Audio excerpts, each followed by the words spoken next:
Hello, we are back in another episode of In Lieu of Murder. Thank you so much for tuning in. This is Ainoa. And this is Amanda. Tonight we're going to be talking about a murder that occurred on Halloween night in 2010. And it wasn't just a regular murder. This night, this poor town in Ohio lost 3 people. Stay tuned.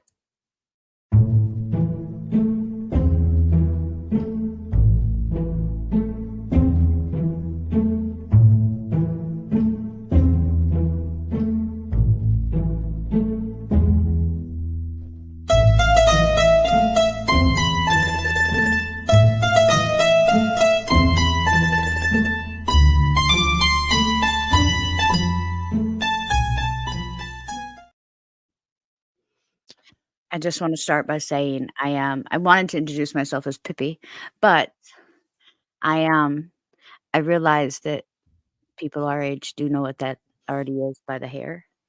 Um, for those of you that don't know what that is, Google it. It's a very important part of culture and history. All true. Um, well, my makeup today is influenced by by Rush Hour, Beetlejuice. Um, no, but can I say something? I want to ask you a question. Would you ever murder, like, if you ever had to like murder people, would you ever do it in Halloween night? Like, if you had to pre-plan it, would I you feel pick like that as a Halloween's date? kinda like The Purge. I feel like if you're gonna do it, why not do it on Halloween night? I know, because everyone's so busy, right, doing other Well, can't things you just that dress up as somebody else? exactly. Like, did Like, anyone else notice that Avatar murdered that old lady down the street yesterday? oh, no, but for real, I feel like if there was, like, a planning situation of a murder, I feel like Halloween would be I think that's the date that I would mark on my calendar. Me too, everybody's already wearing gloves. I would dress up as something like Pokemon or something weird so that people are like, I saw that unicorn go to that house. I think the unicorn was the last person to see them alive." Can you imagine the court hearings would be, like, I believe super that's freaking reasonable funny. doubt in itself, like, anybody could have been a unicorn. Ma'am, unicorns are not real. They are on Halloween. Everything is. Mhm. Yes, they are. But, the Liz family murder, it sounds like a horror movie. I don't know why. Well, listen, y'all, it kinda is, and I'll tell you, like, as we get through the story, there are moments that you're gonna realize why I was so confused, and for those of you that don't know, I very openly have ADHD, but in this particular story, the dad's name is Billy, and the son's name is William, and I grew up in an era where Billy is a nickname for William. Mhm. So, with that being said, I spent the entire time having to go back and figure out which person they were talking about the entire time I was doing research. And so, like, I had to put like little like flags and things like that on all my information to remember who was who. How did Um, you come across this story?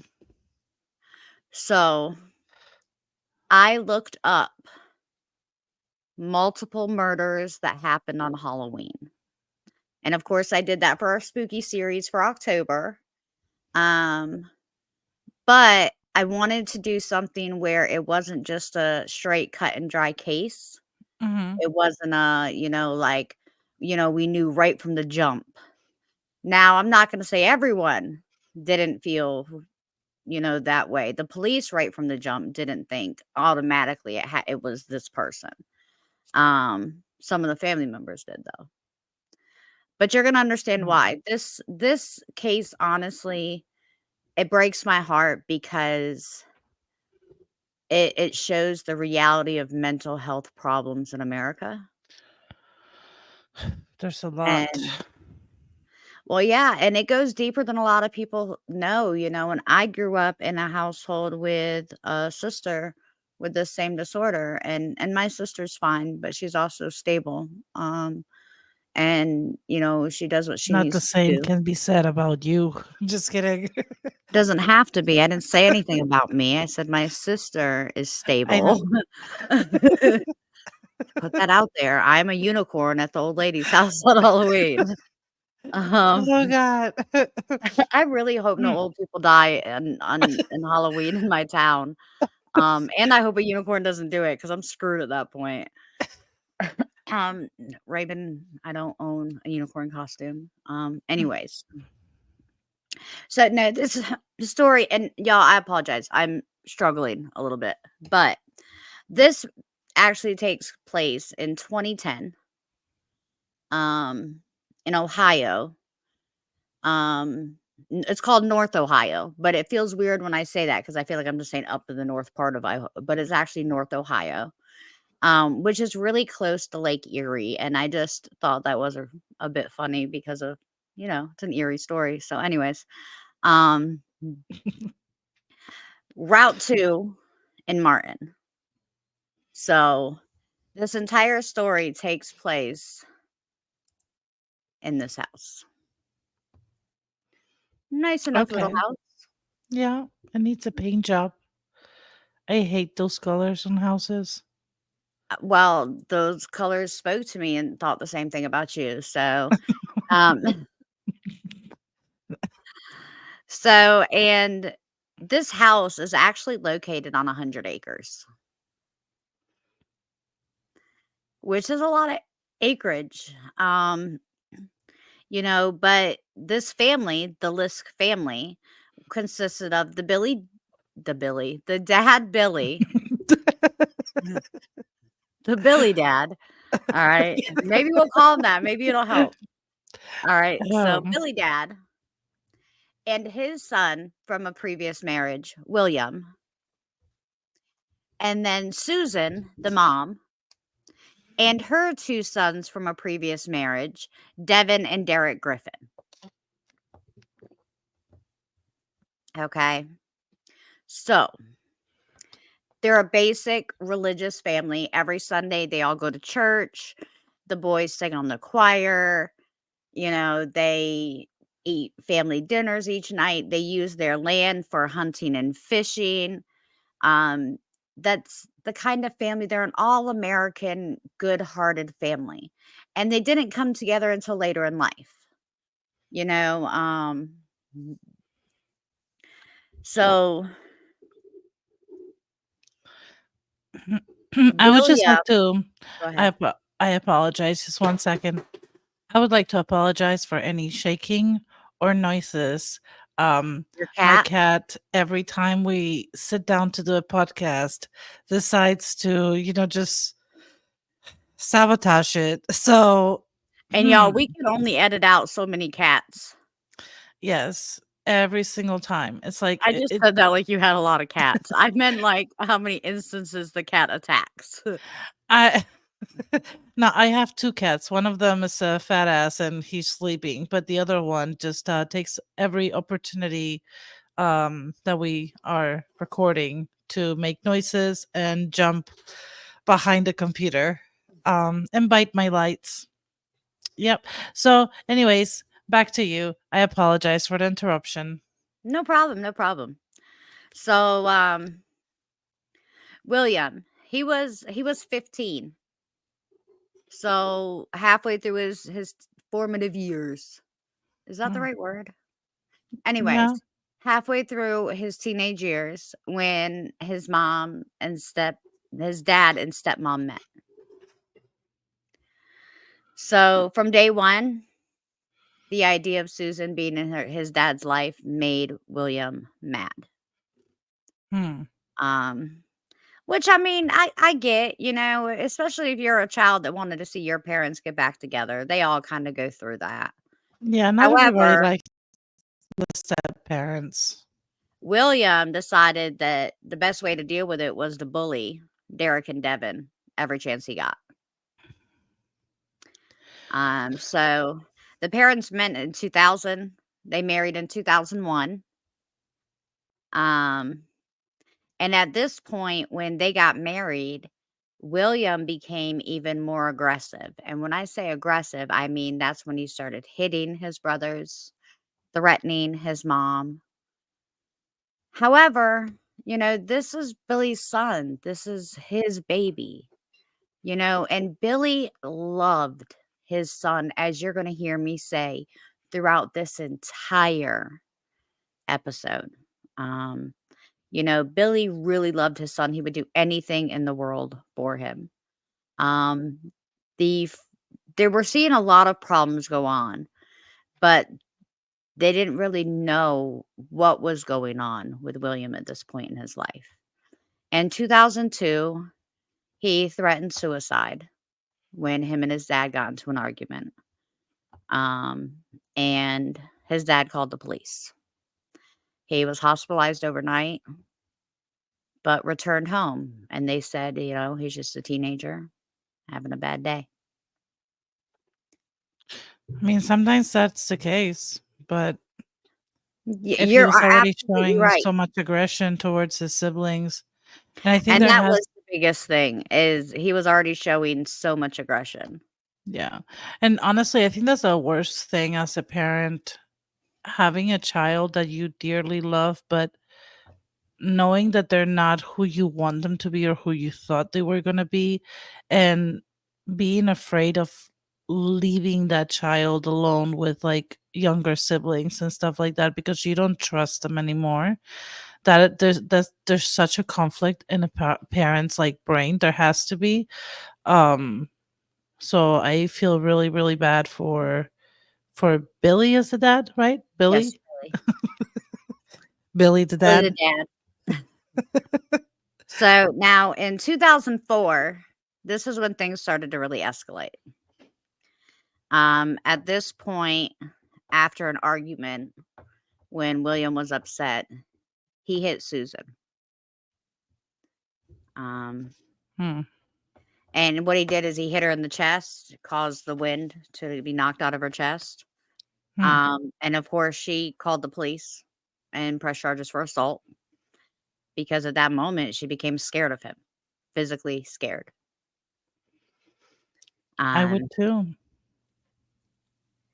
and so any picture that I show you is the most recent available picture of these people. Okay. So this is Susan, and I just kind of wanted to put her up here. Um, that same year, 2004, he bashed Susan with a coffee mug and then stole her car. He did what? He bashed her with a coffee mug, broke a coffee mug over top of her, and then stole her car. Blasphemy. How dare he? Like a coffee mug? Was there nothing else? I'm assuming they were in the kitchen. I know, but those are sacred vessels that contain the juice of life that is coffee. Oh, I agree. Like, he crossed so many lines, and, Susan did press charges. Here's where things start to come into a little broader of a picture. Okay. So, William, during the initial hearing, told them that he couldn't help what he did because of the voices he hears.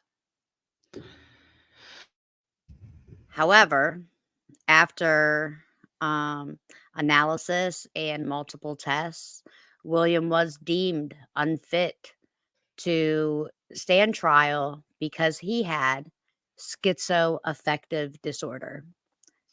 And anyone that knows anyone that's ever had this disorder knows how serious and life altering this can be, not just for an individual, but for an entire family.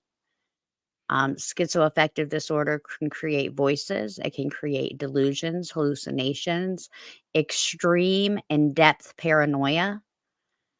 Hmm. And anything, once they think something, the mania runs off, and everything that they see after that justifies their initial thought. Even if it's not really justification, in their mind, it just adds up like that. So it's a very, um, what's the word? Debilitating mental illness. Yeah, Um, it seems like it would be, but just a quick question. Is this something that would be easy to fake? Say Not at some all. not at all.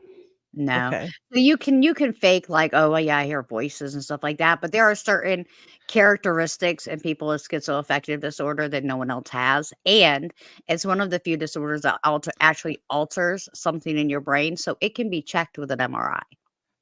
Oh, really? I Yes. had no clue. So no, yeah, it's not you can't fake this one, and as we go on and talk about William over the years, you're gonna see that he didn't fake it. As Okay. much as I'd love to say that's what he did, and because I wanna blame him because what he has done is his fault, Yeah. um, but a part still has to kinda blame the mental health. So Billy, of course Billy the dad is, of course, very nervous now that this information has come on. Susan's really nervous about William being in the house. So Billy removed William from the house and he put him into a group home for mental health patients. Mhm. Um, and however, Billy didn't Billy didn't know this at the time, but William does really bad in group settings. He doesn't get along in a house living with multiple people, I clearly. agree. Um, so, like, after multiple fights with his dad about it and multiple fights inside of the group home, ultimately, William was asked to leave. Mm. And so at this point, he returned home. He was 17 years old. At 18, so the fall of 2004, early in the morning, Susan was showering. William attempted to attack her in the shower. She was able to fend him off, but of course, at this point, she is now, again, traumatized.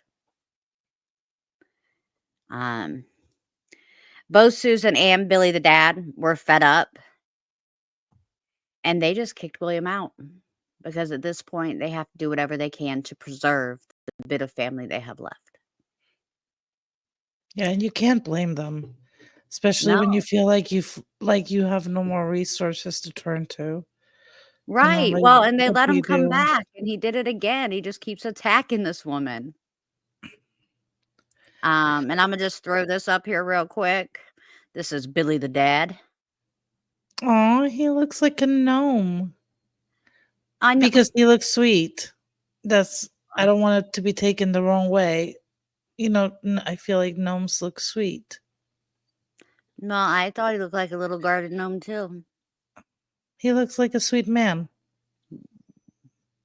So, um, now, even though William didn't live there anymore, they would still let him come by and visit, Mhm. which was almost counterproductive because every time William would come by, he would still argue with everyone. And this would continue to go on for about 3 years. Like he'd come by, he'd argue with people in the house, he'd leave, and it was just a cycle. Um, And as the years pass with all this toxic, information going on in the home, Devin and Derek's dad is really fed up with it too. But he would never, of course, take the kids away from Susan. He knew she was a good mom. He knew she would do whatever she could to protect them. So, um, and also during this time, just like many mental health patients, William was going, like, back and forth on treatment, like, he would go to therapy, he would get on meds, he would see that he was doing better, so he would stop taking the meds and start drinking, and it was a cycle for years, and then in 2000 the end of 2006, he was deemed by a therapist a danger to himself and others. On paper, on document. And did they send him somewhere? Or Like, during this time, did he have a job? Was he able to Nope, he was no? bouncing from place to place, staying on friends' couches, occasionally in a group home when he did get a job. But around that time when he was deemed a danger to himself and a therapist, he was put into a hospital. Himself and the therapist? Why would the therapist go in the hospital? No, no, no. He said he was deemed a threat to himself and the therapist. Oh, and others. Sorry. That's okay. I was like, I don't understand why she asked me that. Um, Sorry, y'all. My brain got ahead. Um, we're Okay, behind. but the We're not sure. therapist was safe. I Yes, was the just therapist wanting was to fine. know what he The did to the therapist was fine, guys. therapist. Okay. Um, so 2007, which is right after he was deemed a danger to himself and others and not the therapist. Um, he was hospitalized. He was put in an inpatient facility and kept there more or less because he couldn't be responsible for himself. Hmm. Billy the dad, who loved his son, felt bad that his son was going to be living in a hospital. So he applied to get custody of his son.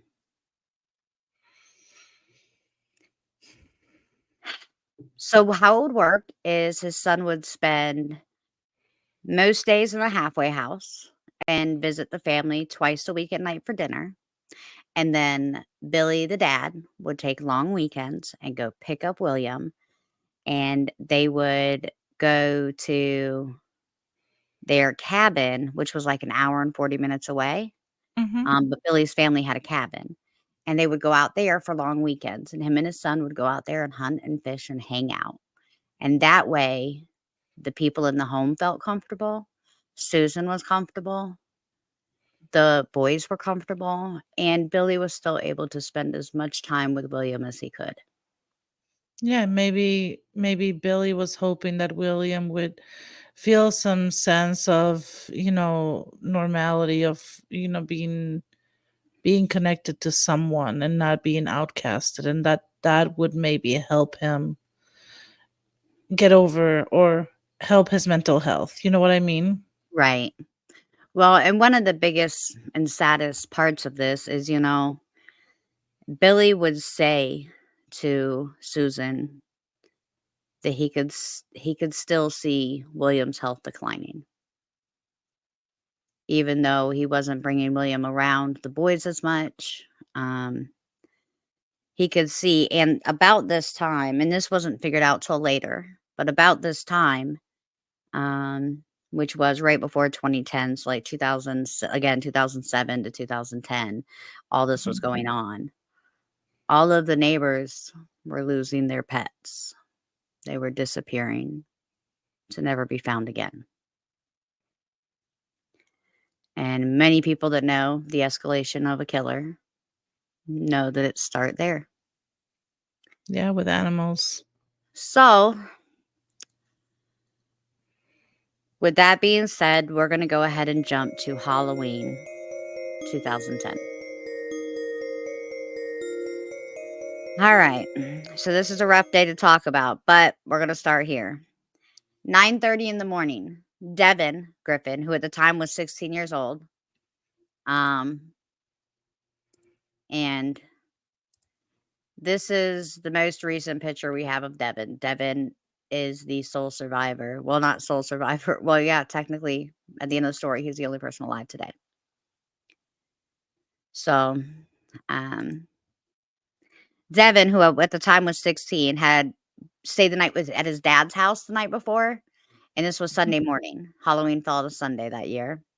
And so he returned from his dad's house, and he changed into his church clothes really quick and was kind of like rushing out the door because he needed to get to church because he was on the choir and he didn't want to be late. Mm.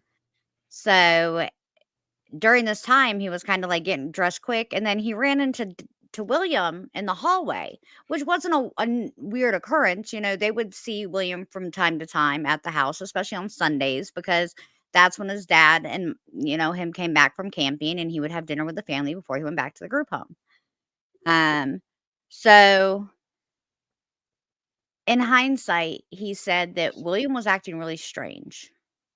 Like he was smiling and he was asking him a bunch of questions like, "Where you going? What time is church going to be done? Do you need me to do anything while you're gone?" Mhm. Um, and so Devin just kind of dismissed it because it was one of those things where he didn't want to fight with William. He just wanted to go to church. So he answered his questions and then rushed off to church. Well, he returned from church early that afternoon. And when he returned from church, he walked in and he noticed that his family hadn't made it home yet.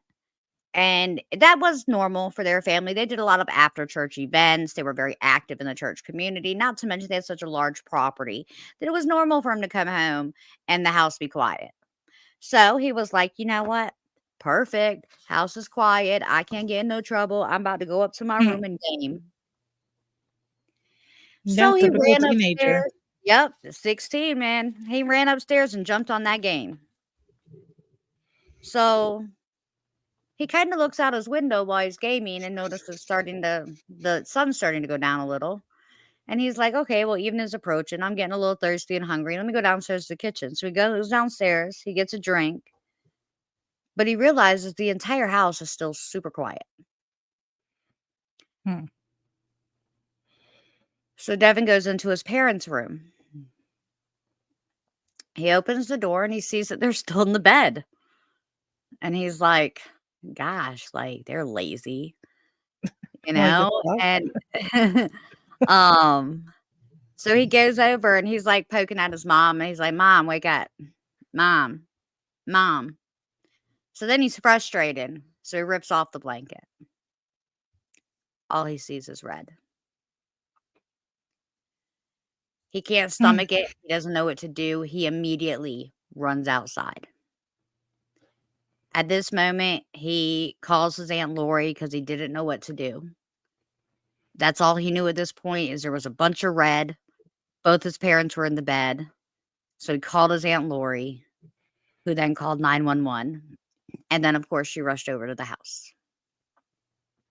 Did she live close by? So from what I understand, she arrived on the scene at the same time the authorities did. So she probably was pretty She wasn't close. too far, yeah. Yeah. And from what I understand, this is his sister, Okay. Billy's sister. Billy's. Um, so authorities arrived on the scene, and this scene is gruesome. So I just want to make it very clear that, everything we talk about moving forward could be a little triggering. Billy was shot 5 times in the face. 5 times in the face. 5 times in the face. With what kind of weapon? Like, I mean, obviously a gun, but was it like a shotgun or was it It was a handheld gun, and that's all that I've been able to find. I haven't been able to find any information on the actual okay. weapon. Um, Susan was shot 3 times in the head. Wow, that's Um, overkill. well, it doesn't end there. They were able to tell that Susan's body had been moved back into the bed So because he she didn't kill her in the bed? he did, Oh, and then okay. he assaulted her and put Sexually? her back. Yes. Oh. Mm. Um, and they didn't find that out until after, after she went to autopsy. Um, huh. So Derek Griffin, who is the older brother to Devon Griffin, who is 23 years old and still lives at home at this time, his door was locked upstairs. So police were actually hopeful that maybe he was just in there. So they knocked and no one answered. So they kicked in the door and he was found dead, laying in the fetal position. and he had died from blunt force trauma to the head. So he got beat. He wasn't shot. Correct. Damn. So the reason William wasn't the immediate suspect was only because there were muddy footprints outside that led all the way to a pond on the property. And so police were suspecting that maybe the gun would be there. Even though they found nothing, they were like, it's kind of the perfect plan is to throw the gun in this pond and then take off. Mm-hmm. Um, Neighbors had reported hearing gunshots at 6:30 in the morning. However, that's not really awkward for a hunting property like the Liske family owned. Yeah. So then Devon was like, hey, I don't know where William is, our other brother, and my mom's Ford F-150 is missing. And that is when William became the prime suspect at that very moment. Whew. So it wasn't hard to find William. He's a creature of habit, and most people with schizoaffective disorder are. They have safe places. And so William was found almost immediately at the family cabin. So he Uh, killed his entire family and then went to the family retreat that he would share with his dad. he killed everyone except for the 16-year-old Devon. Why didn't he kill him? You want Like, my honest opinion? yes, of course. I don't think he felt so there's 2 things that I think. Number 1, I don't think he felt Devon was a threat because Devon didn't know what was going on. Mm-hmm. I think that Devon was gone. I think that he had his manic episode at 6:30 in the morning, and I think what happened is he got in an argument with Derek, who was 1 year younger than him. He was, William was 24, Derek was 23. I think they Yeah. got into it, and I think that William took it too far. I don't think he purposely killed Derek, but I think once he did realize what he had done, that he knew that he had to kill his parents also, who were in that house, and that's why he shot both of them in their sleep, and that's why he didn't shoot Derek. Because the episode was already over. Right. Hmm. No, I mean, that's he I feel like he didn't know. Yeah, by the time Devin got home, the episode would have been way over because he would have gotten the thrill. He would have gotten the come down from the essay. Yeah. Not only that, maybe he was somewhat hoping that the 16-year-old would take the blame for, I mean, everything I that I happened I in the just house. think that Devin came home after it all happened. The episode was over, and he didn't say anything about it. He wasn't running scared out of the house. He was trying to get to church. Yeah. So I think that a part of William thought he got away with it. Like maybe it was all in my head. Maybe it was a dream, Hmm. which is what a lot of people with schizoaffective disorder go through after they have a manic episode. They believe that those manic episodes were dreams. So, um, November 2011, he was charged with not 3, but 6 counts of aggravated murder. I didn't really know how they could pull this off. Me neither, because he killed 3 people, no? Yes, he killed 3 people. However, they were double charging him for each one because he was claiming different things. Like he was claiming manic episode, he was claiming the devil told him to do it. So I think they were just trying to stick him with whatever they could, and somehow the DA let it slide through originally as 6 counts of aggravated murder. And of course, William pled not guilty. Hmm. So in Ohio, they have the death penalty. Okay. As soon as William found that out, he logically went into pretrial and changed his plea to guilty as long as the DA took the death penalty off the table and changed his count to 3 counts of aggravated murder. Mhm. So they did, and he pled guilty. And of course, eventually he was found guilty anyways. He was sentenced to 3 life sentences without the possibility of parole. 3. In court, he, like I said, he had blamed Satan for his actions. He did apologize and blame his mental health for the things he had done. So he didn't try to do like an innocent because like due to like insanity? Nope, he pled No? guilty because he did not want because if you plead innocent or not guilty, if you plead not guilty and you're found guilty, they can give you the death penalty. I But if see. you plea out, which was what he did, then he doesn't have to go through all that. He can just plea out and then not get the death penalty. Um, but I mean, life caught up to him. And as sad as it is to say, March of 2015, he was found dead in his cell from a self-inflicted wound. So the death penalty did still catch up to William. And he did it himself? What Yes. like did he They make do not specify at all. I actually tried to find all kinds of documents to figure out if it was like a hanging or if he like stabbed himself or any, but there's no information. All that says on multiple things and on his death thing is self-inflicted wound. okay. It doesn't even say suicide on his death certificate. It says self-inflicted wound. Hmm. That's odd. No, I find it so they put him like in general population, like in a regular jail, or was it like a psych ward? No, it was a regular jail.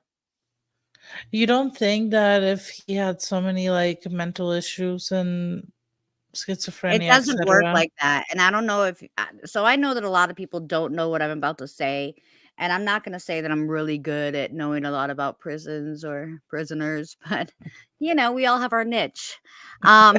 So, um, there's actually really decent mental health care in prison.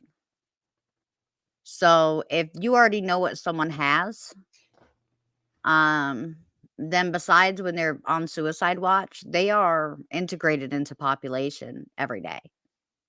Most people in jail have some kind of mental illness. I mean, I don't want to say it's not normal, but it's not immediate nature for humans to just murder other people. They all kind of have a mental health issue. I guess. They do. But yeah, so no, I mean mental health is a big thing to prisons, but they literally get almost more resources than like our schools do. That's sad. It really is sad. And did you know that if you ever pay attention, there's always a mental health hospital, like, within, so many miles of a prison? You wanna know why that is? Because the Mm, mental health patients get the leftovers of the prisoners. They get jail food. really? Mhm. They get the leftovers of the prison food? Yep. Huh. I had I no remember clue. that from being in a mental hospital. Um, not I You was just remember getting the leftovers? I do Uh, actually. I mean, but they explained that to us. Like, that's why we ate our lunch so late in the day. they explain it to you? Yeah, they told us. Oh, so they're open about it. I mean, they were with us. I don't know if they're open with everyone. I I don't even wasn't know like a I wasn't like why a is specialized one or anything. It was just the Institute of Psychiatry for that town, you know what I mean? no, I understand, but why would that even be pertinent information for They were like explaining to us why we were getting our lunch at 3 o'clock every day. oh, Because I was like, okay. "Listen, I don't eat lunch this late." Like, I I never have. Like 3 o'clock is almost, dinner time in my and just in my life. Yeah. Um, and I just made it sound like I grew up with really old people. 3 o'clock is dinner time. Um, but no, Oh, I mean 5 o'clock is dinner time, how I grew up. But yeah, so they were explaining to us why we got our lunch so late, and they said they have to wait till all the prisoners are fed and then bring the food over. well, I don't know. I think that's bullshit, but I guess it's better than throwing food away. I don't know. You know, I like the fact that karma did its job in this case, but I feel really bad for Devon. Um, Now I do want to just show you a picture of the last picture we have of Derek. Oh, he was a cutie. Um, so yeah, this is Derek, and then of course we have Devon again. Um, Did he say anything like after like did he do any interviews or say anything about what life was like? there are multiple different movies made about this situation, and not sorry, not movies, but shows. So they've been Mhm. on. I'm trying to remember some of them, but they've been on like Living with a Killer. Um, and a couple of other different things. Plus, he did like 12 different interviews after it. He was all over the place. Every Halloween, he's booked for another interview with someone telling his family story. And he says it's the only way he feels like he keeps his brother and his mom alive. However, every year it's just as traumatic for him to go through. And I could only imagine reliving it every single year. Yeah, it has to be Not to hard. mention, like, this Halloween, it would mess me up, man. Halloween's one of my favorite holidays, if y'all can't tell by how excited I get to dress up and do stuff, and Halloween's my favorite holiday. It's the only holiday I care about every year. Um, but I if something bad happened to me on Halloween, let me knock on some wood, um, then I don't know how I deal with it. That'd be like somebody, favorite holiday being Christmas and them losing their favorite person that day. And this right here is a picture of Mr. William. So this, of course, is it's not the last available picture of him, but I didn't want to give him the privilege of being pictured in anything but his mugshot on our podcast. So, Makes sense. um, this was a tragedy for the Lisk family, but it did happen on Halloween, and that's why I think it's so imperative that we tell the story right around this time. Now, just a little heads up for y'all. Next week, our video will be released on Halloween. Yay! So that you have something to listen to while you're going trick or treating or after you trick or treat with your children. Right, you need something to go through as you have, to listen to as you go through their candy. Like, Exactly. and don't forget to go through the candy and check it for everything possible. And if all else fails, taste test because it's important. Taste test. Yes, that is very Um, important. I don't have kids, so I have to go taste test other people's children's candy, which makes for a sticky situation sometimes. I got to break in people's homes, steal the candy. It becomes a whole event for me. So Just that's make why sure you get Halloween's my favorite. just make sure you go get dressed as a unicorn just in case things go awry and you must commit a murder for the Hey, I candy. don't know who my arch nemesis in life would be, but whoever it is, someone should call them. Someone should send them a free unicorn costume. It's my husband. That's Um, who your arch I nemesis is. I don't know if we could convince him to dress up as a unicorn. I can Well, try. he's not magical, but so I don't think he would make a very good unicorn anyways. That's probably true. I was thinking more along the lines of like someone I wanted to see go to prison. Anyways, um, But I just wanted to make sure that we gave y'all another spooky episode next week.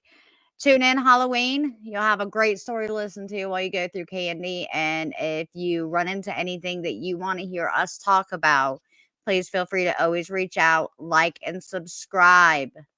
Send us to your Yes. friends. We're the best you're going to find, man. Go to I our mean, YouTube and like and subscribe there. I just said that. I know, but I don't know why I thought Facebook had a like and subscribe. Never mind. Oh, does it? No, it I think doesn't. it has a like and follow. Like and follow. Do all the things. Do all the things. All the things everywhere. Everywhere. Even on Instagram. Do we have an Instagram? We I do don't have know. an Instagram. Do all the things in all the platforms. In Thank all the you. places, do all the things. Yes. That should I'm be your that should be your motto for the rest of this year. Do all the things in all the motto. places. Motto, whatever. Moto. Goodbye. Hello, Moto.